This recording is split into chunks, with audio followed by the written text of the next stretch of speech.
Cuando hemos alcanzado picos en el mercado laboral de desempleo es cuando ya se ha pasado la recesión.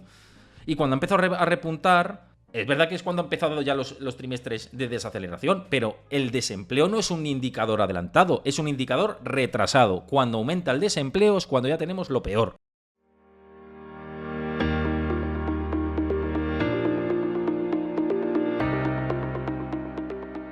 Bueno, lo que hablábamos del tema del indicador, de que decía ayer José Carlos Díez, que el desempleo es el principal indicador de recesión económica. El pico del desempleo en los años 50 es cuando ya se ha pasado lo peor. El pico del desempleo de la crisis de mediados de los 50 igual. Y vamos, que así podemos seguir, ¿eh? Así podemos seguir, fijaos. Entonces esto es el mercado laboral de Estados Unidos, ¿vale? Lo que estamos viendo en pantalla. El pico de aquí, igual, pasada la recesión.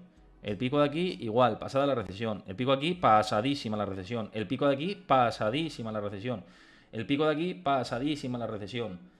Y aquí, pues justo prácticamente en medio de la recesión, porque fue el COVID, que nos fuimos todos a encerrarnos a casa. Entonces, viendo esto, ¿es el desempleo el mejor indicador para tener en cuenta las recesiones económicas? Desde mi punto de vista, no. Desde mi punto de vista, cuando empieza a mostrarse lo peor, los indicadores adelantados, como ya lo hemos dicho, Leading Indicators, Conference Board, ISMs, curvas invertidas de tipos, nos dan estas señales con anterioridad. El desempleo, su pico máximo, llega cuando todo está pasado, y cuando empieza a repuntar es cuando ya sí hay un grave problema, ¿no? Ya es un grave problema. Entonces, el tema del mercado laboral, si la FED está previendo incluso un 1% de subida del desempleo sin recesión económica, cosa que un 1% de subida ya debería indicar recesión económica, pero esto nos llevaría a otros esquemas. Siempre que ha habido el mercado maduro, siempre que hemos tenido mercado laboral en periodo de madurez, años 53, 2,5% de tasa de paro, ¿vale? En el año 53 en Estados Unidos. Ciclo muy maduro, subida del desempleo, recesión económica. 57, 3,7%, recesión económica. Luego, pues estuvimos en los años 60 con ese mercado laboral con menos situación de pleno empleo, ¿no? Igual, lo mismo. Y así podemos estar, ¿no? Todo el rato.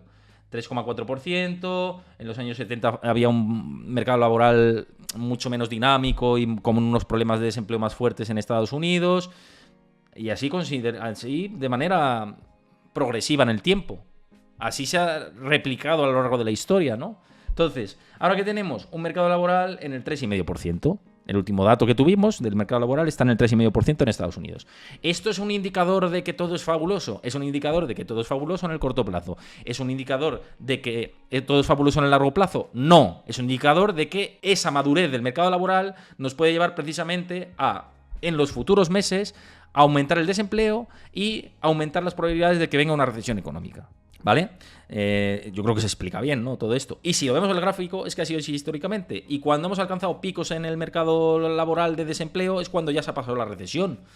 Y cuando ha empezado a repuntar, es verdad que es cuando han empezado ya los trimestres de desaceleración, pero el desempleo no es un indicador adelantado, es un indicador retrasado. Cuando aumenta el desempleo es cuando ya tenemos lo peor. Y es así. Y ha sido así a lo largo de la historia, lo estamos viendo en el gráfico. Es verdad, y lo que decía ayer José Carlos, y le doy toda la razón, que el desempleo es lo que principalmente preocupa, el indicador principal de que tenemos una recesión económica.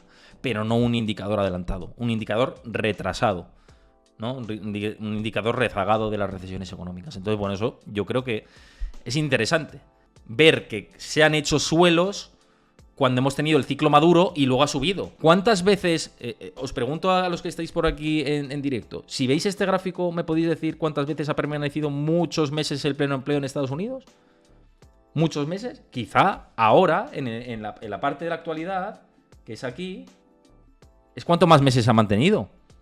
Pero fijaos aquí, poco. Aquí más tiempo estuvo en una situación de pleno empleo. Aquí nada, aquí muy poco. O sea, los ciclos de pleno empleo en Estados Unidos no son tan largos. Es verdad que el mercado laboral ha cambiado y la gran renuncia ha hecho que probablemente la tasa de paro, lo hemos explicado en otros programas, suba por encima del 5 al 7%, debería ser lo teórico con el cambio del mercado laboral. Y históricamente en recesiones no ha sido así. Se ha ido el paro al 9, al 10, al 7,5, al 6,1. Aquí sí que está en esa horquilla. Quizá eso es lo que yo manejo para el ciclo actual. Al 7,9. A esos niveles, ¿no? Tendríamos que estar. Quizá, pues a lo mejor 6 y pico, 5 y pico. Podría ser un dato de desempleo que pudiéramos tener cuando tengamos el efecto de tipos de interés, ¿no? Me dices ya, Manuel, subir la tasa de interés ha recolocado los puestos de trabajo. Sí, a ver, subir los tipos de interés, en realidad, todavía no está viéndose los efectos. Los efectos más graves, me refiero. Se está empezando a notar, ¿no? Y los despidos, por ejemplo, de Goldman Sachs, de los bancos de inversión, siempre de hacer más despidos.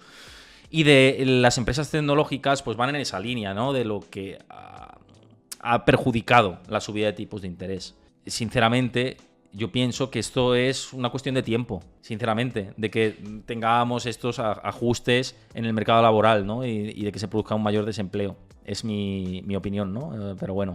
Me dices, JM del Álamo, la banca americana va a presentar resultados esta semana. ¿Notaremos recesión ahí? Recesión como tal, no. Y de hecho, el GDP de Atlanta, el GDP Now de Atlanta, prevé una expansión en el cuarto trimestre del año pasado del 4,1%. Es decir, la economía de Estados Unidos sigue todavía fuerte, sigue con mucha fortaleza y es la realidad, es así, todavía sigue mostrando una señal de bastante fortaleza.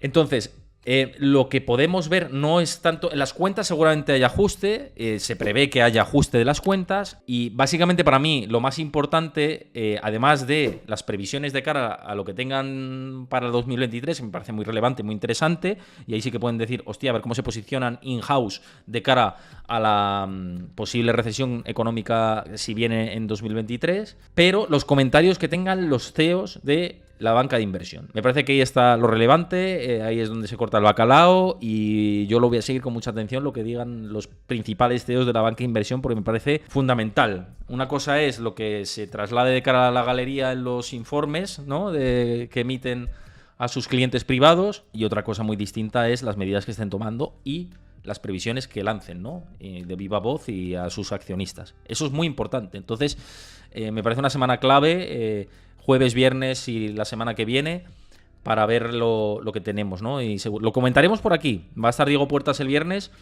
y empezaremos a comentar los resultados de la banca de inversión y cómo lo estamos viendo. Y seguramente tengamos mucho que decir, que analizar y vosotros que comentar también por aquí, por supuesto. Claro que sí. Bueno, vamos a uno de los temas que decía que iba a comentar. Bueno, antes de irnos a tema meme stock, sí que en mis redes sociales había hablado, y siguiendo con el hilo de la recesión, este gráfico que me preocupa bastante, ¿no? Yo creo que lo veis bien. Este es el gasto total en tarjetas de crédito en las últimas 8 semanas, the last 8 weeks of the year, en las últimas 8 semanas del año. Y lo que vemos es que los hogares de ingresos bajos han experimentado un crecimiento de gasto mucho más rápido que los de los ingresos altos en relación con 2019. Es decir, es una tendencia ascendente el tirar de crédito para mantener el nivel de vida. Y esto, insisto, volvemos a lo mismo, centrándonos en la parte del mercado laboral y otros componentes que hemos dicho a lo largo del directo. Me parece preocupante de cara a lo que tenemos para los próximos meses, en los próximos trimestres.